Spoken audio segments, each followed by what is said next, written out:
कहानी बहुत पुराने समय की है। जब लोग कच्चे मिट्टी के घरों में रहते थे, पशु पक्षियों का मांस मीट खाकर अपना गुजारा करते थे। घर की औरतें घर में ही रहती थी, चूल्हा चौका संभालती थी, बच्चों को संभालती थी और घर के मर्द बाहर जाकर शिकार करके लाना और घर में भोजन का प्रबंध करना होता था। इसी तरह एक छोटे से गांव में 7 भाई और एक बहन का परिवार रहता था। उनके माता पिता मर चुके थे और काफ़ी समय गुजरने के कारण उन लोगों ने अकेला रहना सीख लिया था। सातों भाई सुबह पशु पक्षियों का शिकार करने के लिए निकल जाया करते थे और बहन घर का सारा काम किया करती थी। चूल्हा चौका संभालने से लेके घर का रख रखाव सब कुछ बहन ही करती थी। सभी भाई बहनों में आपस में बड़ा लगाव था और वो मिलकर सारे काम करते थे। एक दिन की बात है कि सातों भाई सुबह ही भोजन की तलाश में घर से जंगल को निकल गए थे और बहन घर का सारा काम कर रही थी। घर का काम करते करते सुबह से शाम हो चुकी थी और शाम को उसने हरा साग बनाने की तैयारी की। जब वह हरा साग काट रही थी तो चाकू की तेज धार होने के कारण उसकी उंगली भी कट गई और उसकी उंगली से खून बहने लगा। अब बहन ने सोचा कि अगर मेरे भाइयों को ये बात पता चलेगी तो वो बड़े दुखी होंगे, इसलिए उसने उंगली से बहते हुए खून को अपनी ओढ़नी से पूछने की कोशिश की। लेकिन फिर उसके मन में आया कि अगर मैं इसको ओढ़नी से साफ करूंगी तो फिर भाइयों ने अगर देख लिया तो वो बिना ही कारण चिंतित हो जाएंगे। इसी वजह से बहन ने उसको दीवार पर साफ करने का सोचा। फिर बहन ने सोचा कि दीवार पर भी भाइयों को सब निशान नजर आ जाएंगे और वो बिना ही कारण चिंतित हो जाएंगे। अब बहन जो साग बना रही थी उसने अपनी उंगली उसी में डाल दी और उसका सारा खून उसी में साफ हो गया। अब वह खुश थी कि भाइयों को कुछ भी पता न चलेगा। सातों भाई शिकार से वापस आए। आते ही अपनी बहन को कहा, बहन खाना लगा दो। बहन ने केले के पत्ते जमीन पर बिछाकर सातों भाइयों को खाना परोसा। सातों भाई खाना खाने के लिए बैठे और जैसे ही उन्होंने खाने को खाया वो लोग बहुत खुश हुए और अपनी बहन की पाक कला की तारीफ करने लगे और कहने लगे, बहन खाना तो बहुत ही स्वादिष्ट है, आज ऐसा क्या मिलाया है। बहन ने कहा, कुछ नहीं भाई, वही रोज जैसा। भाई काफी थके हुए थे, इस कारण लेटते ही जल्दी ही वो लोग सो गए।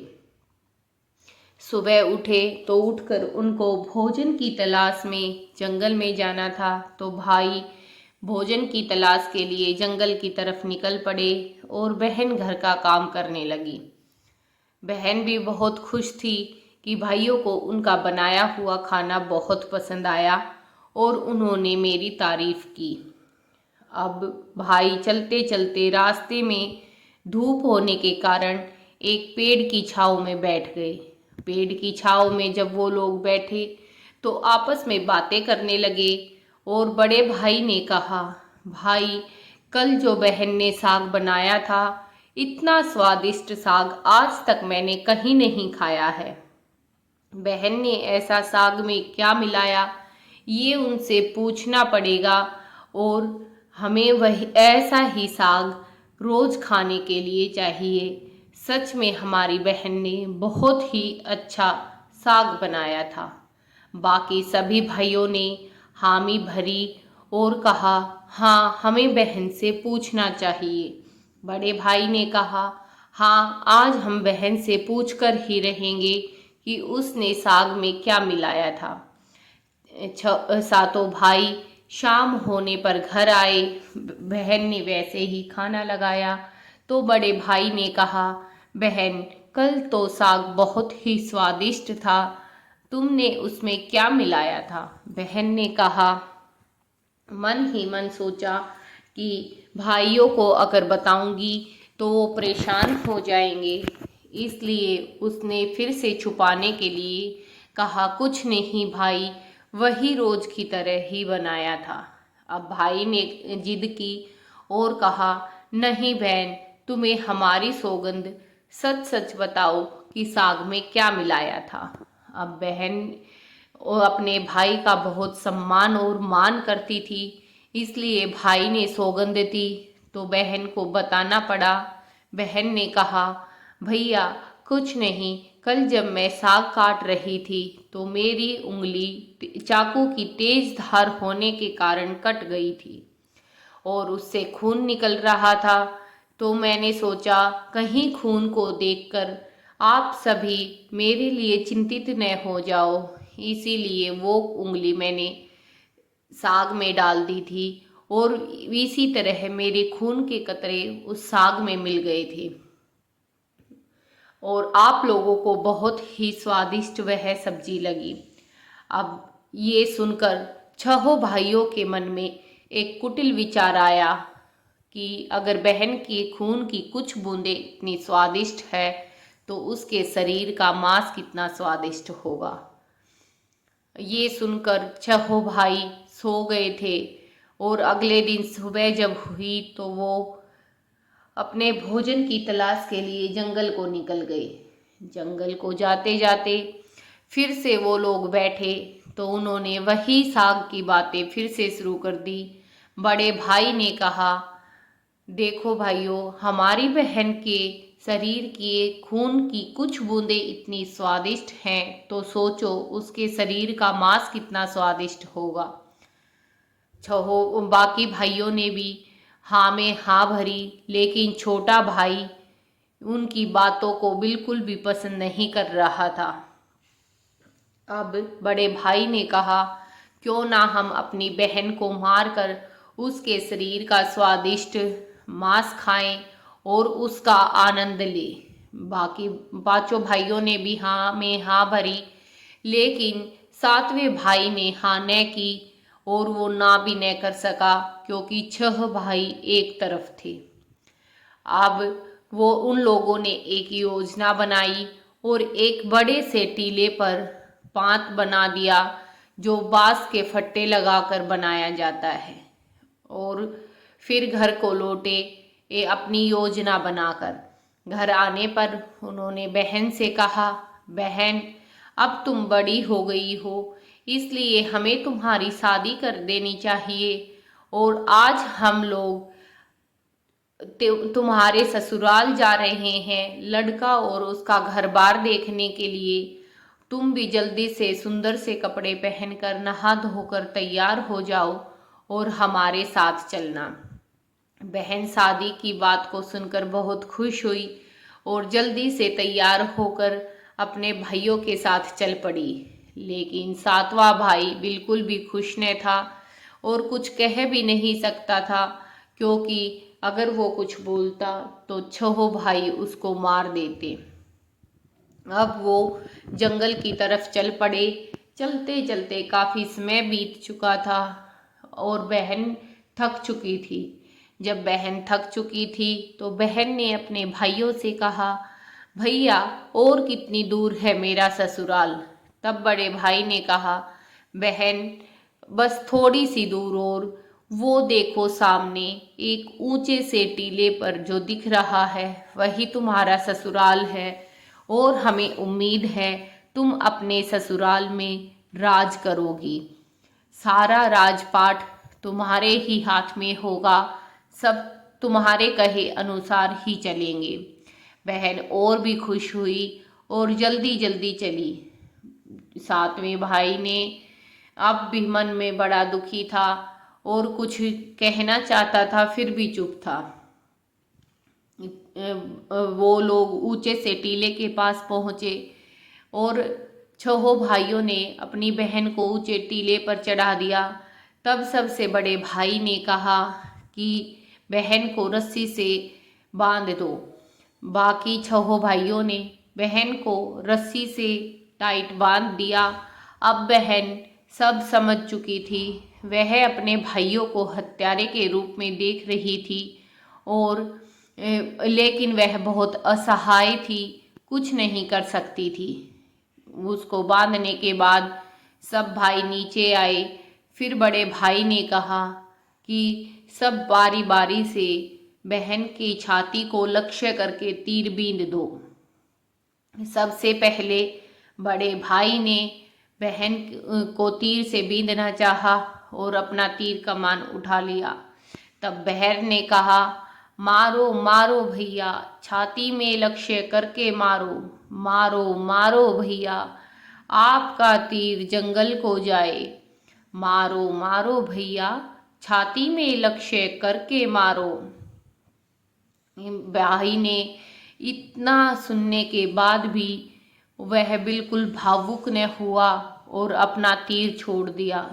वैसे तो उसका निशाना बहुत अचूक था, लेकिन पता नहीं किस कारण उस दिन उसका निशाना चूक गया और उसका जंगल में गया तीर जंगल में चला गया। अब ऐसे ही दूसरा भाई मारने लगा तो बहन ने कुटिल स्वर में वही लाइन दोहराई और कहा, मारो मारो भैया, छाती में लक्ष्य करके मारो। और भाई ने भी तीर को चलाया और उसका तीर भी जंगल को गया। ऐसे ही छहों भाइयों ने बारी बारी तीर चलाया और सब के तीर जंगल को गए। अब बारी सातवें भाई की थी, जो अपनी बहन को देखकर बहुत भावुक हो रखा था।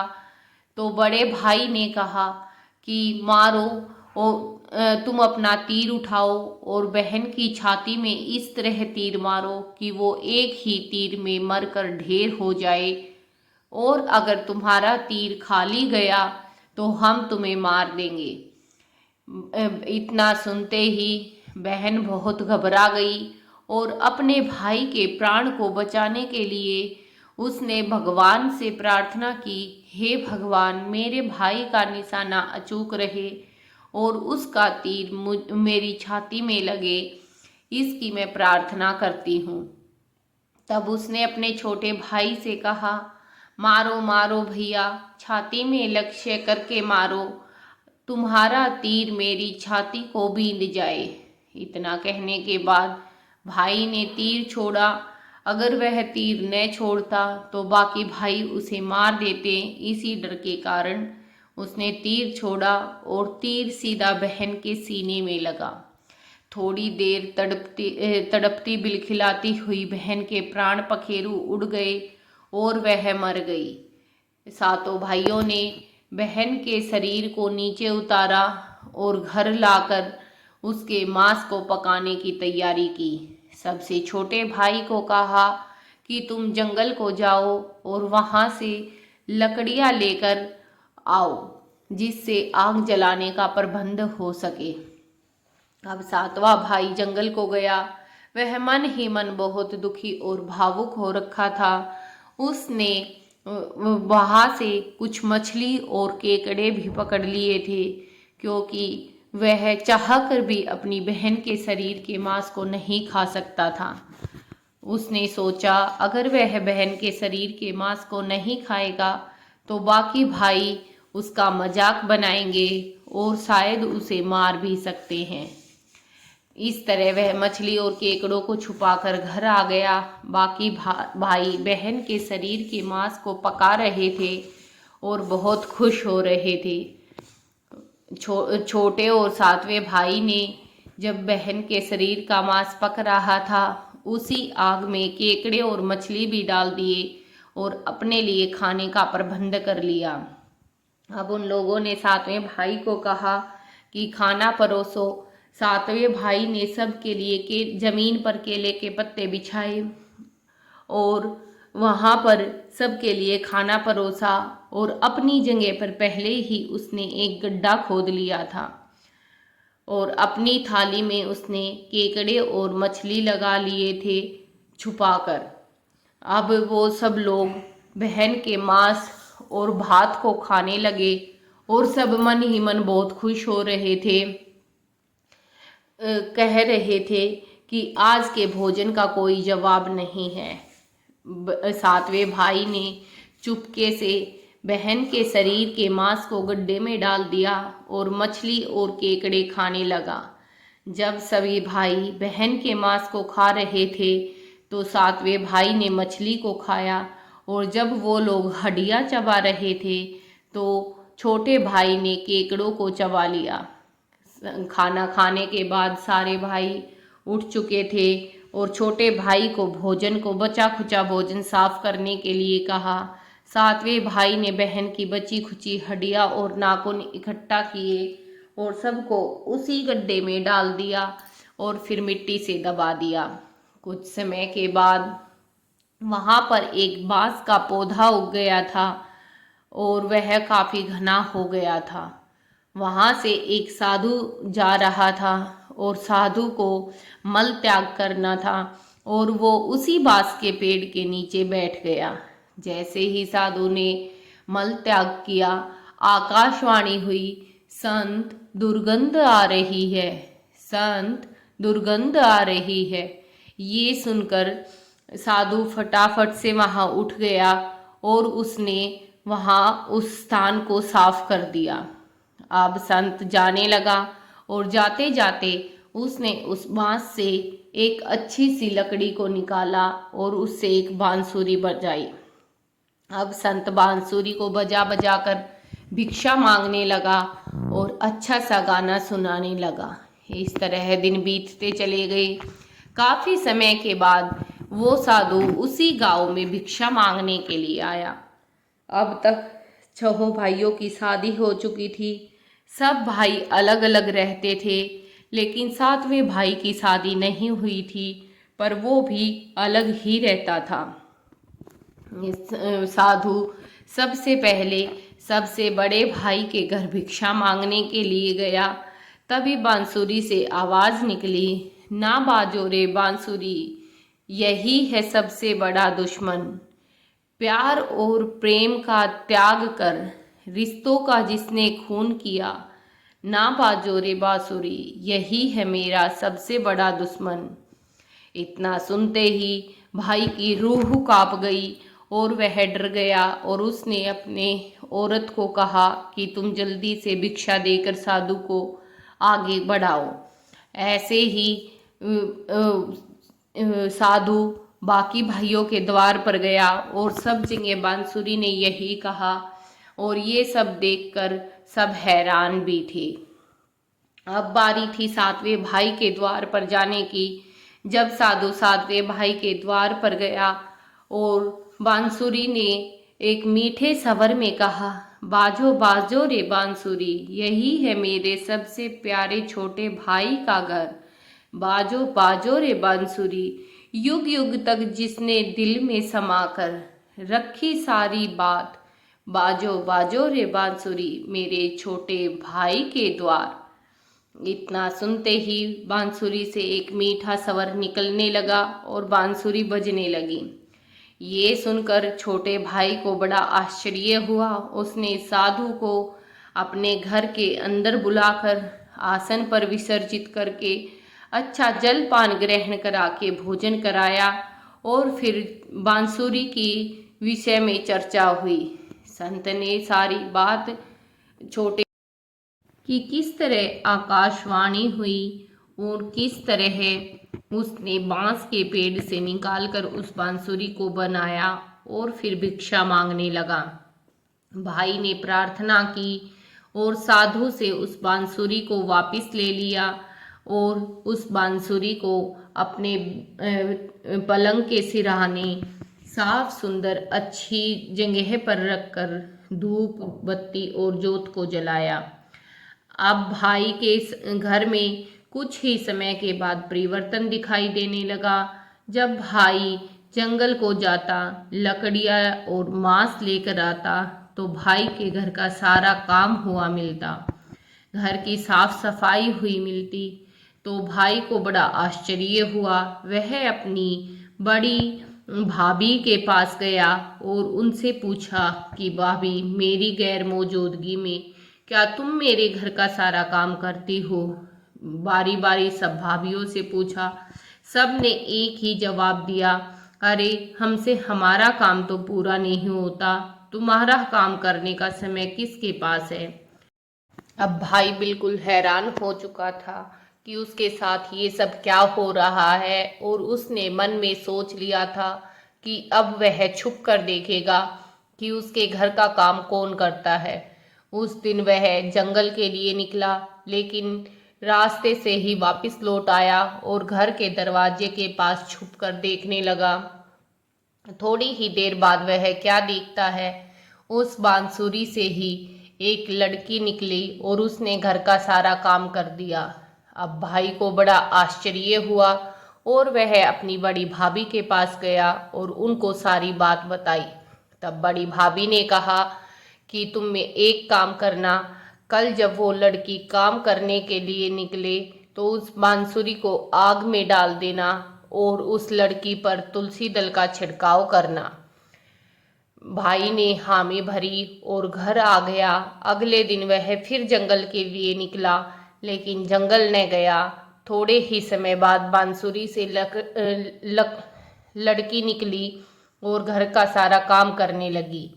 तभी भाई ने जाकर बांसुरी को आग में डाल दिया और उस लड़की पर तुलसी दल का छिड़काव किया। तुलसी दल का पवित्र स्पर्श होते ही वह मानव देह में आ गई और फिर भाई ने क्या देखा कि वह तो उसकी प्यारी बहन है। यह देखते ही भाई ने बहन को गले से लगा लिया। बहन और भाई दोनों ने एक दूसरे को स्वीकार कर लिया और इस तरह वो दोनों बहुत खुश हुए और साथ साथ अपना सारा काम करके अपने जीवन को बिताने लगे। तो दोस्तों, इस कहानी से हमें यही शिक्षा मिलती है कि निस्वार्थ प्रेम ही रिश्तों को बचाए रखता है, बनाए रखता है। इसलिए लालच में बनाया हुआ कोई भी रिश्ता ज़्यादा नहीं चलता। तो आप भी निस्वार्थ प्रेम करें और अपने रिश्तों को बनाए रखें। अगर कहानी अच्छी लगे तो चैनल को सब्सक्राइब, वीडियो को लाइक और शेयर ज़रूर से करें। धन्यवाद।